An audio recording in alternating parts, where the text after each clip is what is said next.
नमस्कार, good evening. Money गुरु में आपका स्वागत है, आपका डेली पर्सनल फाइनेंस डोज, और मैं हूं आपके होस्ट पल्लवी। आज चर्चा करेंगे निवेश पर, यानी कि सेविंग्स और इन्वेस्टमेंट्स हमारा आज का टॉपिक रहेगा। इस चर्चा में हमारे साथ शामिल है तनवीर आलम, जो कि सीईओ फाउंडर हैं फिनकार्ड के। तनवीर, बहुत बहुत स्वागत है आपका। Thank you Pallavi. चलिए एक नजर डालते हैं आज शो में क्या खास रहने वाला है, यानी आज का ऑन द शो क्या कहता है। लंबी अवधि के लिए अगर आप निवेश करने की सोच रहे हैं तो जानेंगे हमारे एक्सपर्ट से कि कहां अपना पैसा आप लगा सकते हैं अगले 20 सालों के लिए। साथ ही अगर बच्चों के लिए आप प्लानिंग कर रहे हैं तो भी कैसे आपको आगे बढ़ना होगा, बच्चों का फ्यूचर कैसे सिक्योर कर सकते हैं। पीपीएफ से जुड़ा एक सवाल है, विड्रॉल को लेकर क्या कुछ प्रकरण है, क्या इश्यूज रहते हैं, क्या करना होता है और कैसे इसमें आगे बढ़ना है। साथ ही पार्शियल विड्रॉल किस हद तक इसमें पॉसिबल है, इन सभी चीजों को जानेंगे। लेकिन सबसे पहले सवाल जवाब के सिलसिले से पहले तनवीर, आज की फायदे की बात। फायदे की बात में मैं चर्चा करना चाहूंगा लिक्विड फंड इन्वेस्टमेंट की। इनफैक्ट आप देखेंगे जब हमारे पास कुछ सेविंग्स अकाउंट में पैसे पड़े रहते हैं, या उन छोटे बिजनेसमैन जो अपने करंट अकाउंट में पैसे रखते हैं और उनका कोई फायदा नहीं होता है। करंट अकाउंट में बिल्कुल जीरो इंटरेस्ट मिलता है और सेविंग्स अकाउंट में लगभग 4% के इन्वेस्टमेंट रिटर्न्स आते हैं। यही अगर पैसा हम लिक्विड फंड में लगाते हैं तो लिक्विड फंड में जो रिटर्न आएगा आज के दिन में 8% के ऊपर रिटर्न आ रही है।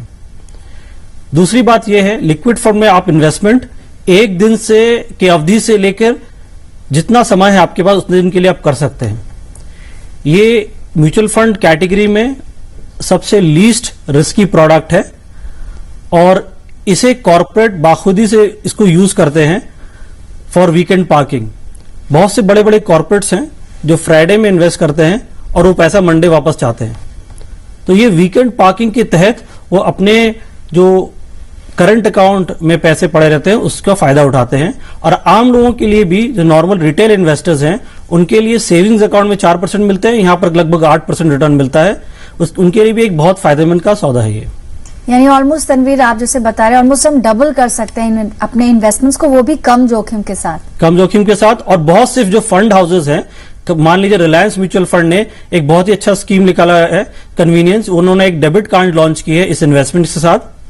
आईडीएफसी म्यूचुअल फंड जो है वो उन्होंने एक और एसएमएस बैंकिंग और फोन बैंकिंग के तहत इन्वेस्टमेंट और विड्रॉल की है। इसमें अगर आप पैसा वापस चाहते हैं 24 घंटे के अंदर आपके अकाउंट में पैसे क्रेडिट हो जाएंगे।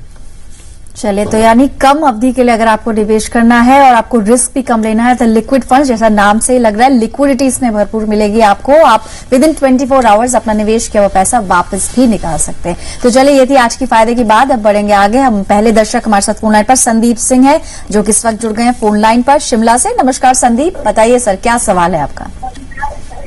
मैम, मेरा ये क्वेश्चन है कि अभी जैसे मैं सेल्फ एम्प्लॉयड हूँ जी, तो अभी मैं ये चाहता हूँ कि जैसे मेरी ऑलमोस्ट मैं ईयरली 2.5 to 3 लाख मेरी इनकम है, ठीक है, जो मैं अर्न करता हूँ। मैं ये चाहता हूँ कि मैं किसको बेटर किस तरीके से इन्वेस्ट करूँ कि फॉर फ्यूचर प्रोस्पेक्टिव को, जैसे मैं एक हाउस भी लेना चाहता हूँ तो वो मैं कैसे ले सकूँ। ठीक है, तो यानी जो घर खरीदने का आपने मन बनाया, अगले कितने सालों में आपको घर खरीदना है? Almost after 5 to 6 year. 5 to 6 years. और कुछ सोचा है मतलब कितने तक की आपको प्रॉपर्टी देखनी होगी, क्योंकि नेक्स्ट 5 ईयर्स में प्रॉपर्टी के रेट्स भी बढ़ जाएंगे। कोई बजट आपने बनाया अपने लिए संदीप?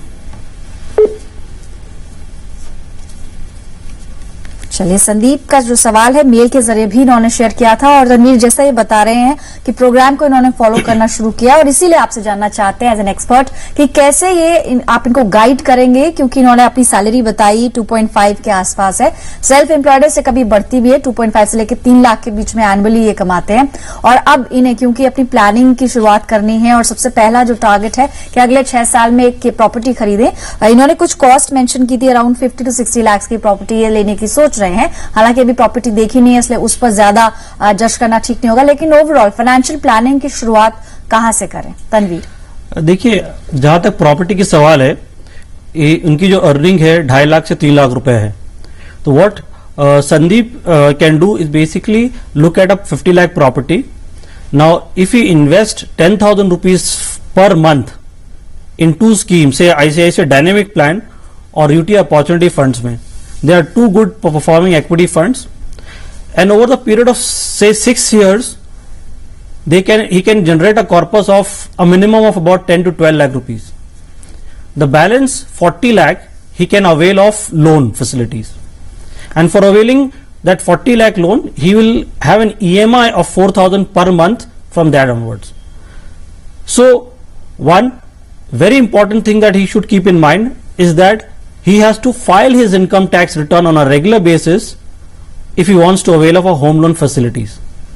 ऑलराइट, तो यानी कि एक एस्टिमेट क्योंकि बनाया है, जैसे आपने लिखा था 50 to 60 लाख की प्रॉपर्टी होगी, 80% आप लोन ले पाएंगे, और क्योंकि आपकी एनुअल इनकम भी बढ़ जाएगी अगले 5 साल के अंदर अंदर, और साथ ही अगर आप 5-5 हजार की 2 SIPs करते हैं, यानी टोटल आपका 10,000 इन्वेस्टमेंट होता है, तो अगर आपको 12% तक भी रिटर्न मिलता है 5 सालों के अंदर, तो करीब करीब 10 लाख तक का कॉर्पस आपका बन जाएगा। यानी कि जो डाउन पेमेंट की राशि है वो आपकी कहीं ना कहीं तैयार हो जाएगी। और सबसे इंपॉर्टेंट है जो एक्सपर्ट ने बताया, ITR आप अपना रेगुलर फाइल करिए, क्योंकि फॉर्म 16 आपके पास नहीं होगा, सेल्फ एम्प्लॉयड है, इसलिए आपको अपने इनकम प्रूफ दिखाने के लिए ITR बैंक को दिखाना पड़ेगा। चलिए फिलहाल आगे बढ़ेंगे। बीर बहादुर सिंह कोलकाता से अगले दर्शक है। नमस्कार बहादुर साहब, बताइए क्या सवाल है आपका। हाँ मैडम, मैंने ये 4 फंड में इन्वेस्ट किया है 1,000 rupees each, right?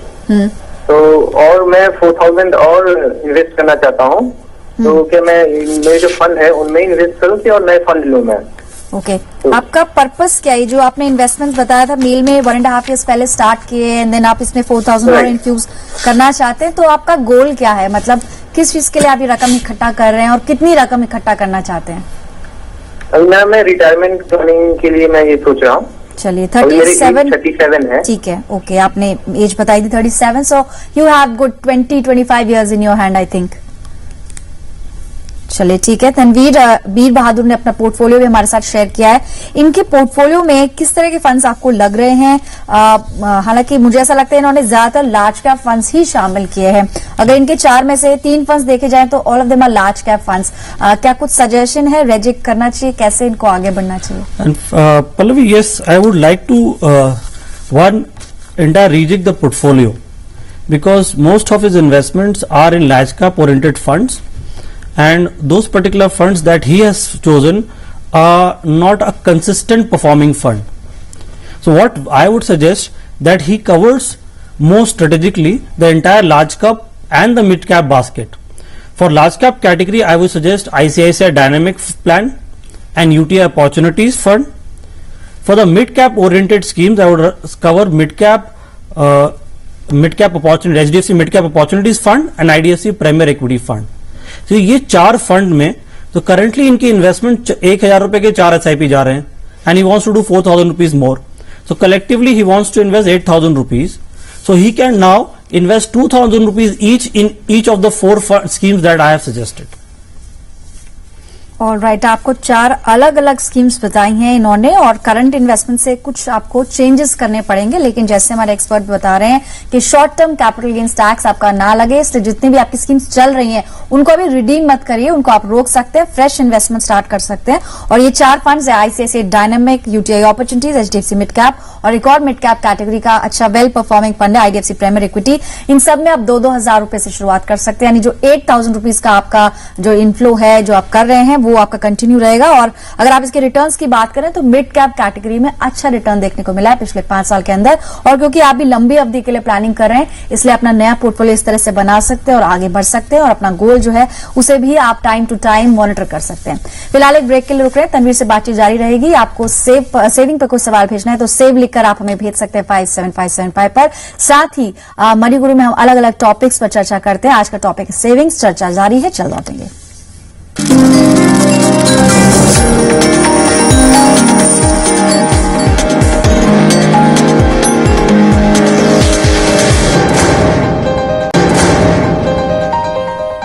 Welcome back. हम बात कर रहे हैं आज इन्वेस्टमेंट्स और सेविंग्स की। आपके सवालों के जवाब देने के लिए तनवीर आलम हमारे साथ है, CEO फाउंडर फिनकार्ड।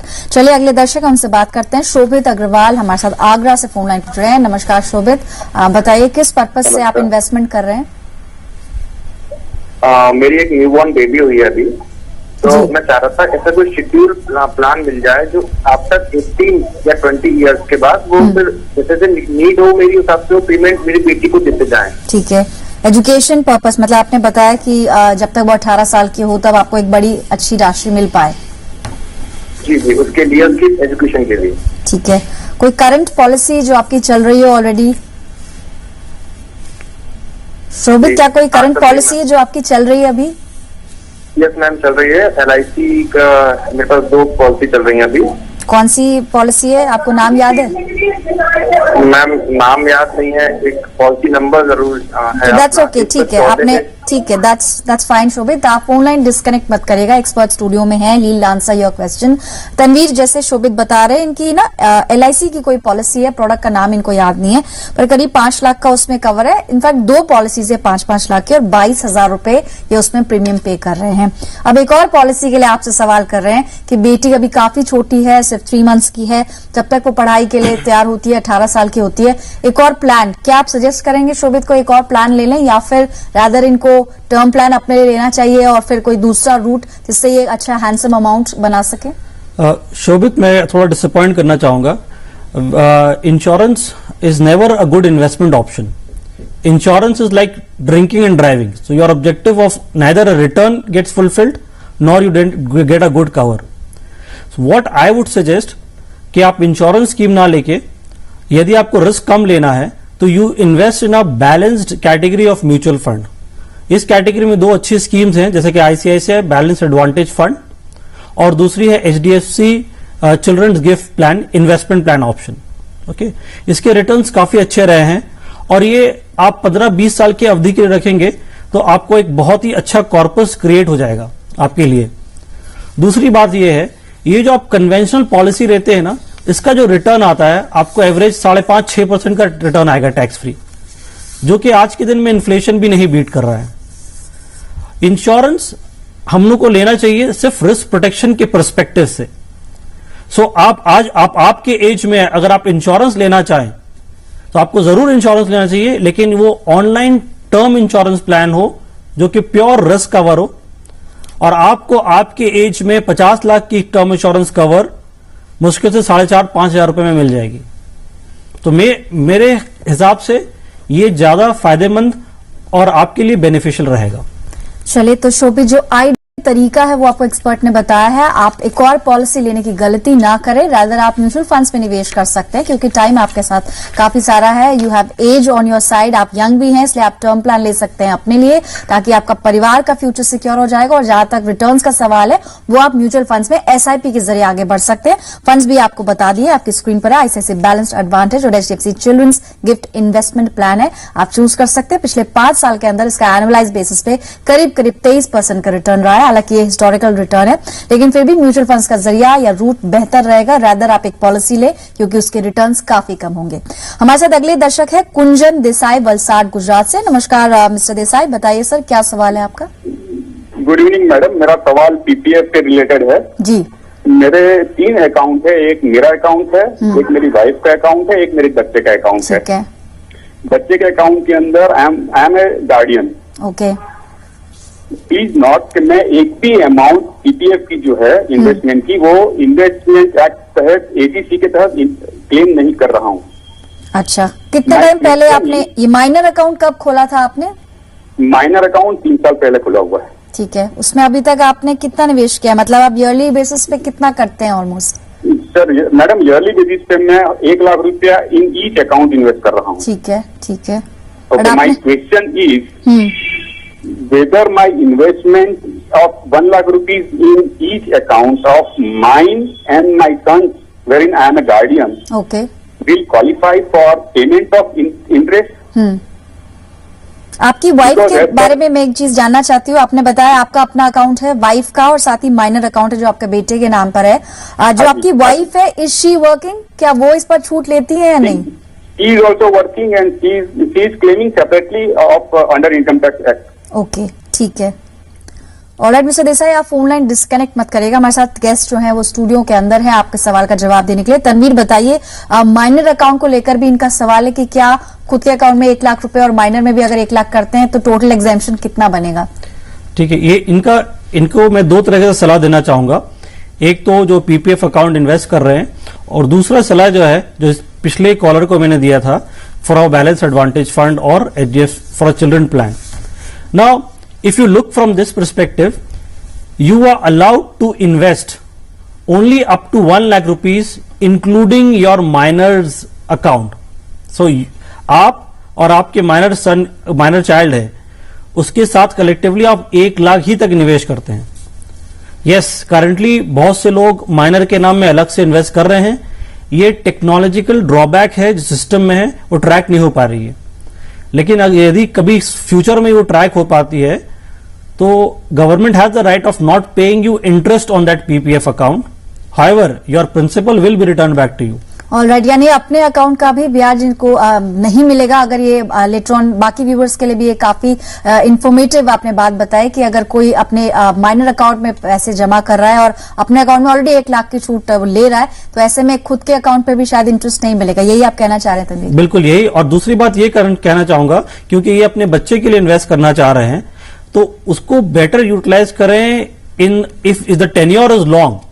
जैसे पिछले कॉलर के लिए हम लोगों ने बताया था, if the tenure is for 5, 10, 15 years, and he doesn't want to take risk, choosing a balanced fund also will help you generate anywhere upwards of 10-12% return, and it will be a much better investment than PPF also.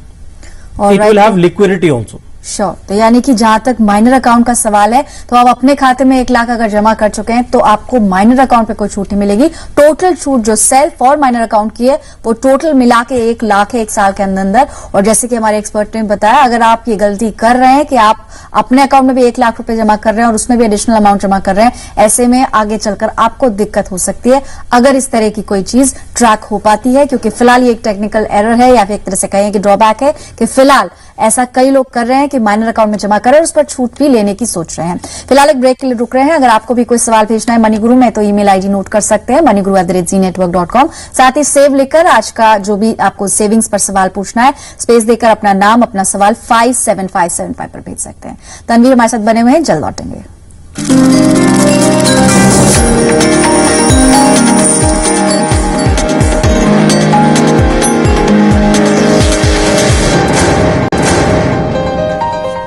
Welcome back. आप देख रहे हैं money गुरु, आखिरी segment है। अगले दर्शक हैं, उनसे बात करते हैं। नारायण कुलकर्णी राजस्थान से हमारे साथ मौजूद हैं।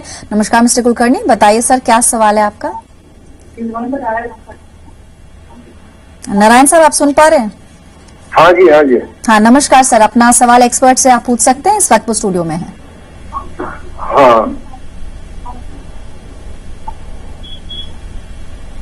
आप लाइव है इस वक्त सर, आप अपना सवाल पूछ सकते हैं।